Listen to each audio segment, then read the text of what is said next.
So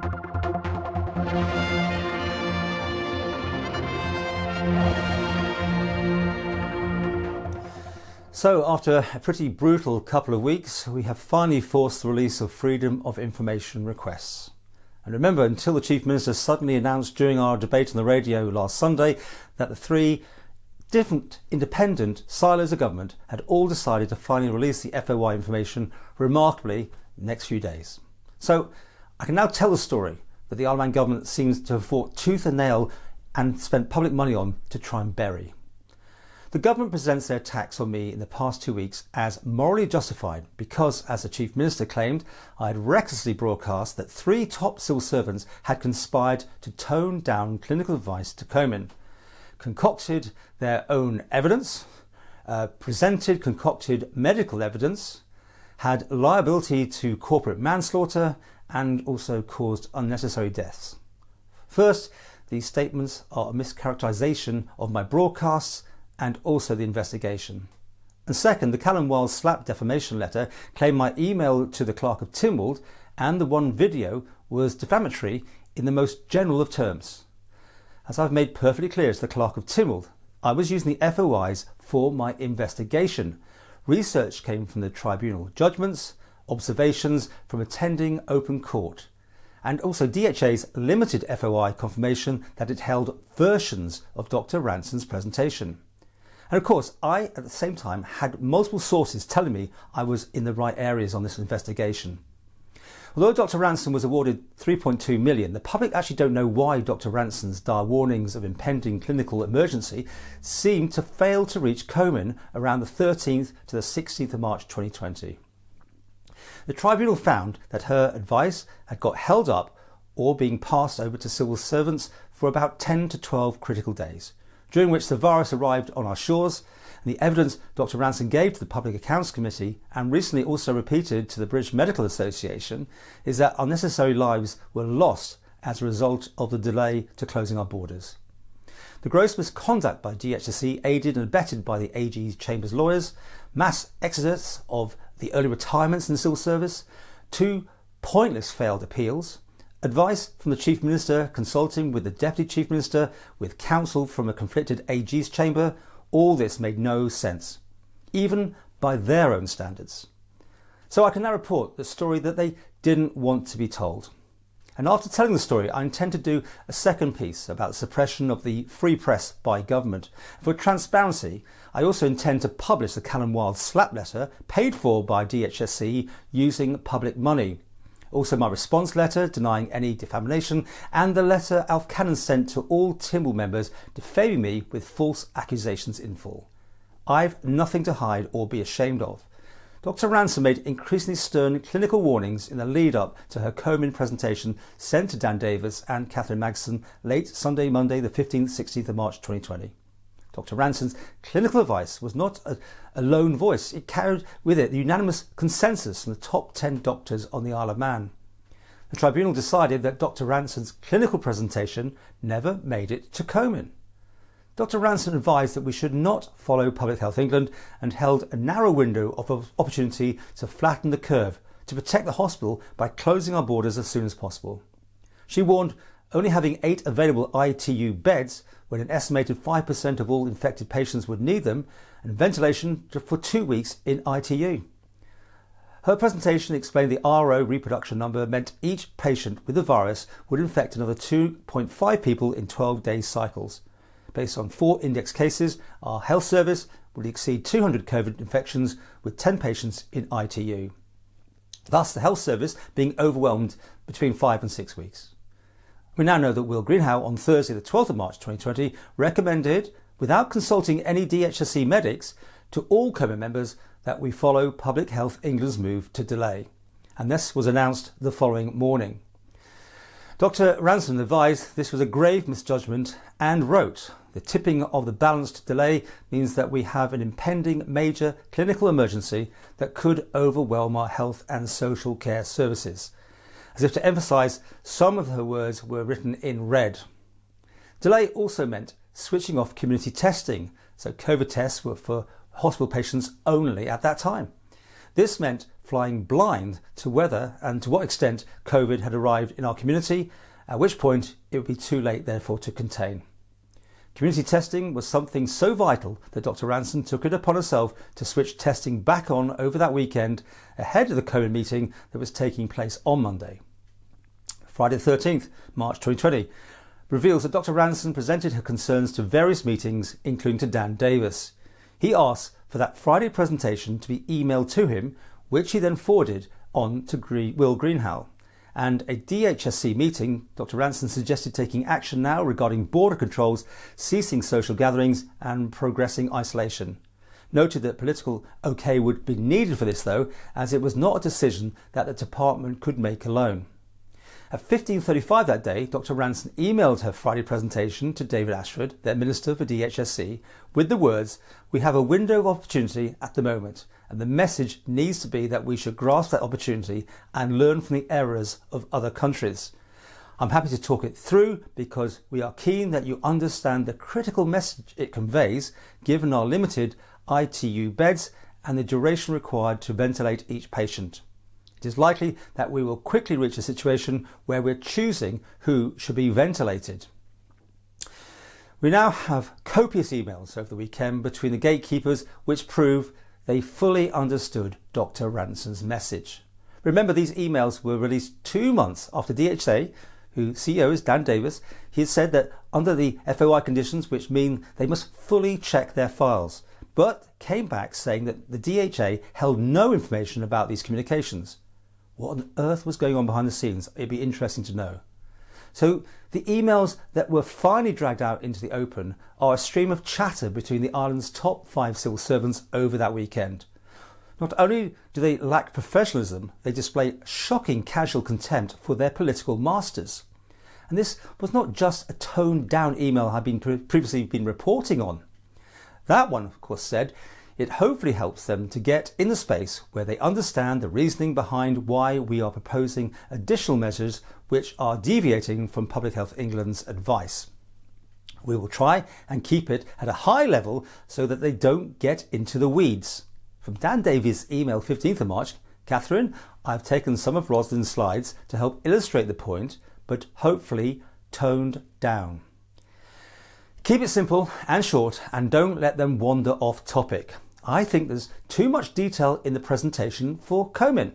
We only have an hour and we need to get them over the line in respect to the big decisions on borders, social distancing and self-isolation. I worry that we will not get those decisions if they're discussing where the hospital is going to be extended. Then, on whether Komen would understand a Magson cut-down slide from Dr. Ranson's Friday presentation explaining reproduction rates and infection growth. Well, I think there's way too much detail here for Komen. They will go down a rabbit hole. At no point does any one of them pull each other up on standards of showing any respect for the ministers. It just appears to be normal work banter to them. And this was not an isolated use of poor choice of words as toned down as probably the least inappropriate phrase that's been written in some of those emails.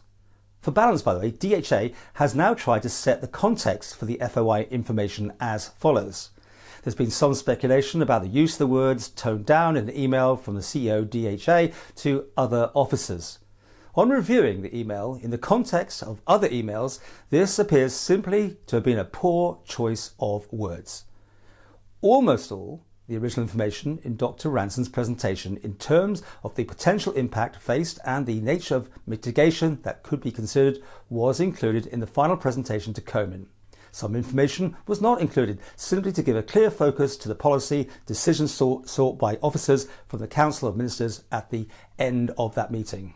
The meeting was only scheduled to be an hour in length, and the key point, which was conveyed at length during the meeting, was the seriousness of the situation if no control measures were introduced.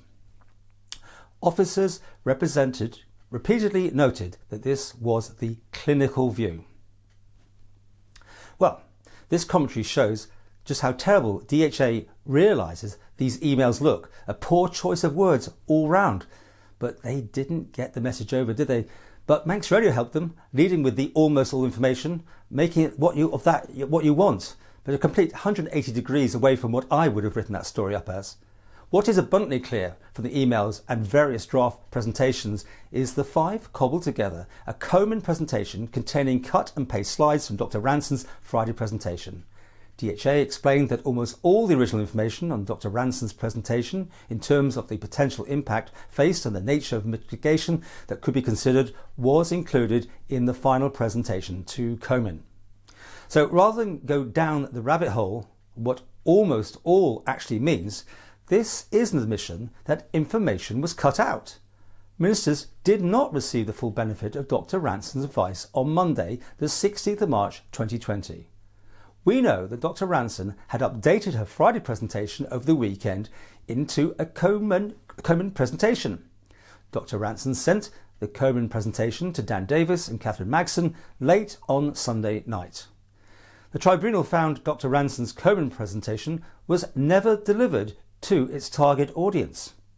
So rather than debate with DHA the merits or otherwise of the cobbled together cut and paste, perhaps we should focus on why the advice of the medical director and senior doctors prepared for Komen was actually buried. They had advised from their most senior doctors being paid a salary of £200,000 a year, so surely they should have just accepted and gone with the professional advice. We all accept that civil servants have to keep things going and manage information flows the best of times. Of course we do. However, this was a crucial Manx clinical advice and warning from the medical director at the outset of a WHO declared pandemic. It's bewildering that none of Dr. Ranson's slide presentation sent to Dan Davis and Catherine Magson late on Sunday night ever made it as far as the Komen meeting, let alone almost all. They were afraid Komen were incapable of grasping what they had already understood from Dr. Ranson.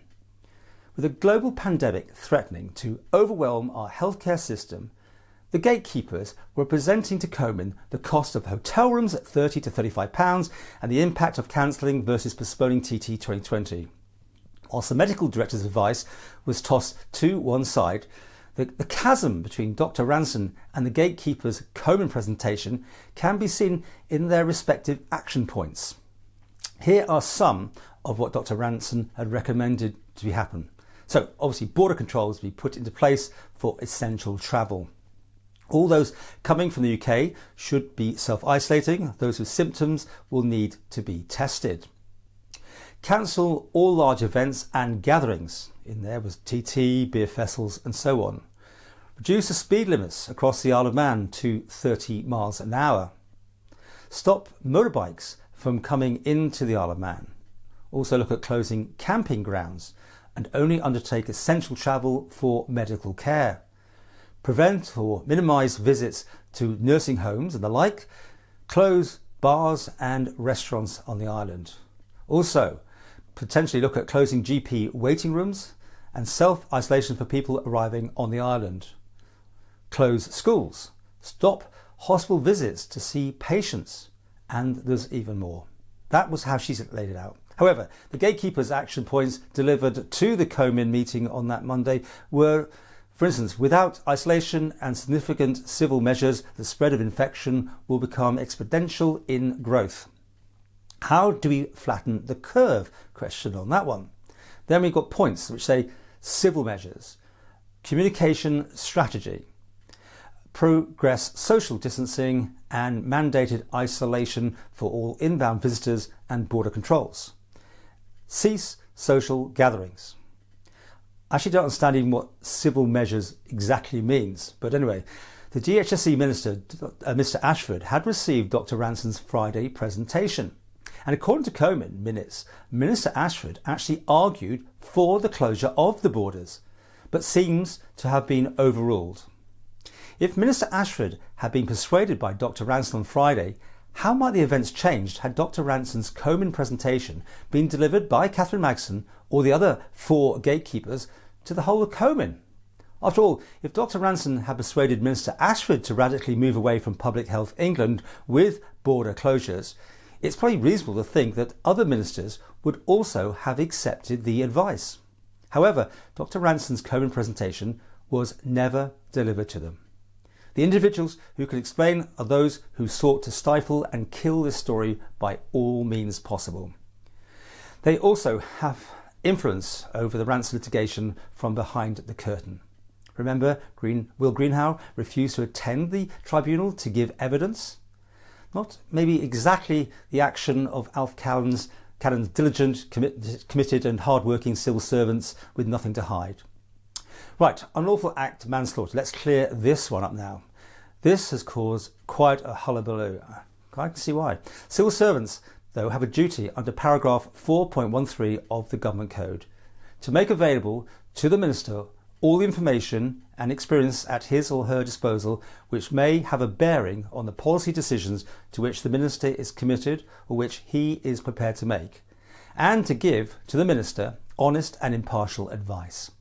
Civil servants are in breach of their duty if they deliberately withhold relevant information from their ministers, or if they believe they can give or can they seek to obstruct or delay a decision simply because they do not agree with it. What I said was there might be serious criminal consequences such as unlawful act manslaughter, not least because it is well known that Komen not closing our borders and imposing restrictions on the 13th of March 2020, as Dr. Ranson had advised, did lead potentially to unnecessary deaths. Anyway, it's not a definitive accusation, but a commentary in circumstances where an unlawful breach of the Government Code appears to have occurred. But I'll leave it to those who are better qualified on this one to argue whether that should be investigated further. Anyway, Callan Wild. It's 2 weeks down the line. I'm still waiting for your response to my reply to your slap letter. You knew the FOI information from handling the DHSC defence before the tribunal, right? So you would have been aware from the onset that the slap defamation claim was baseless and thus sending the slap lacked professional integrity. This sorry mess will shortly have to be passed apparently to the Advocates Disciplinary Tribunal to sort out. The government narrative has been I am not a proper journalist, unregulated, not subject to journalistic integrity standards, or as Minister Hooper prefers to mock, just a man with a camera. I've been around a few years and I know I'm not everyone's cup of tea, but I've always tried my best to remain neutral, report the facts fairly and always give the other side a chance to have their say. Well, the regulated press here has remained quite silent in the last couple of weeks really. When the DHA FOI was published yesterday, Manx Radio ran a piece almost word for word without first actually coming to me for some sort of comment. Journalistic standards. It's almost deeply ironic really, isn't it? Also, the Perspective programme last Sunday, as it turned out, was almost an ambush. It seemed to divert airtime away from the story to ramblings about the future press regulation of people who broadcast on YouTube as I do. I thought it was a gross oversimplification, freedom of the press and potentially other examples of manipulation of a government agenda. I feel vindicated for standing up for the free press because I have shown that the story I was investigating is true and now blatantly demonstrated by the FOI releases. It shows the importance to us all about the need for government to answer FOIs honestly in accordance with the law, not telling lies that documents are not held only later to release a slew of emails when the pressure starts to ramp up. It should not be a game of grind down the opposition in the hope of he'll drop the story. So can we have a culture of compliance with the law? Kate Brenner, KC, updated the COVID inquiry website on the 20th of July urging compliance with FOIs. The response from the Chief Minister was threatening letters, making false claims to Tynwald members with the offer that the slappers would take no further action if I dropped the story. However, if I continued, the Chief Minister threatened that any further action on this matter would have his personal sign-off. So this has not been an easy ride, as you can imagine, with this going on. And for a moment, just think how things could have been so different if Alf Cannon had shown the same strident support for whistleblowers like Dr. Ranson as he's done for gatekeepers. After all, Dr. Ranson was equal, if not more, diligent, committed and hard-working senior civil servant who also worked tirelessly during COVID to try and protect lives here. The tribunal summarised it as thus: the greatest disservice that Miss Magson achieved was preventing the island from the benefit of Dr. Ranson's continued employment once Manx Care was operational. In the same update on the 20th of July, Kate Brenner also advised government to curtail cease and desist letters.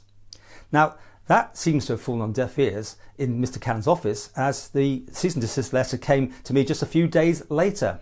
However, this is all tinged with disappointment and sadness at the lack of support I've received, as I regard from colleagues in the news-telling media that I'm under fire but not hearing much from them. If it wasn't for Phil Gorn inviting me to talk about this, would it have ever got into any traditional media? Also, the personal attack from Alf Cannon saddens me, as for years I've regarded him as a friend who can just pick up the phone anytime, talk to me directly, rather than go through civil servants or advocates. Can the Isle of Man government now be trusted to willingly give a full, frank and honest account to the COVID review, or to produce all the relevant documents? To date, it has fought tooth and nail to release only a self-serving selection of documents which supports their narrative. What this story seems to demonstrate to many, that is, the government does not respect the rule of law and will do whatever it takes, including spending public money on slaps for the gatekeepers to prevent the truth from coming out. Let's remember Watergate. That wasn't about the break-in really at the National Democratic offices in Washington. It was all about the attempts to cover it all up afterwards.